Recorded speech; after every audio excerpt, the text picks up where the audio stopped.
We hold these truths to be self-evident. All men and women created by you know the thing. The Me Too movement has forced a cultural reckoning around the issue of sexual violence and harassment against women in America. No man has a right to raise a hand to a woman in anger. And so we have to just change the culture, period, and keep punching at it and punching at it and punching at it. Very poor choice of words. We have this notion that somehow if you're poor, you cannot do it. Poor kids are just as bright and just as talented as white kids, wealthy kids, black kids, Asian kids. No, I really mean it, but think how we think about it. And why should the voters believe that you can win the national election? I was a Democratic caucus. You ever been to a caucus? No, you haven't. You're a lying, dog-faced pony soldier. I got your work straight, Jack. Look, here's the deal. I'm not voting for you. Well, I knew you weren't, man. You think I thought you'd stand up and vote for me? You're too old to vote for me. I'm not sedentary. I get up and no, let them go. Let them go. Look, the reason I'm running is because I've been around a long time and I know more than most people know. And I can get things done. That's why I'm running. And you want to check my shape on, let's do push-ups together here, man. Let's run. Let's do whatever you want to do. Let's take the T-shirt. But the Taoiseach knows a lot about it. His mom lived in Long Island for 10 years or so. God rest her soul. And although your mom's still alive as your dad passed. God bless her soul. I got to get this straight.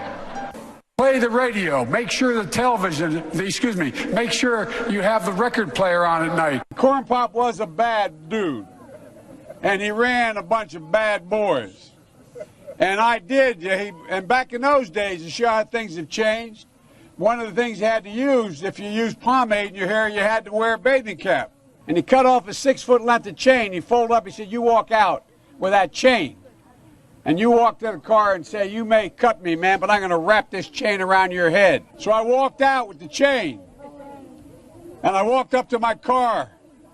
And in those days, you used to remember the straight razor. You'd bang them on the curb, get them rusty, put them in the rain barrel, get them rusty. And it get hot. I got hairy legs that turn, blonde in the sun.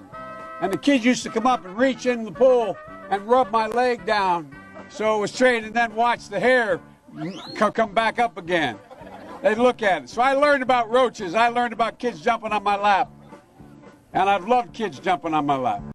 I mean, whatever happened to that old conservative discipline about paying for what you spend? I'm up for re-election this year, and I'm going to remind everybody what I did at home, which is going to cost me politically. When I argued that we should freeze federal spending, I meant Social Security as well. I meant Medicare and Medicaid. I meant veterans benefits. I meant every single solitary thing in the government.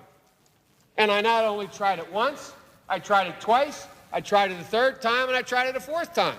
And thank you, Dr. Pepper, and thank you, Chancellor, or Dr. Paper, and thank you, Chancellor.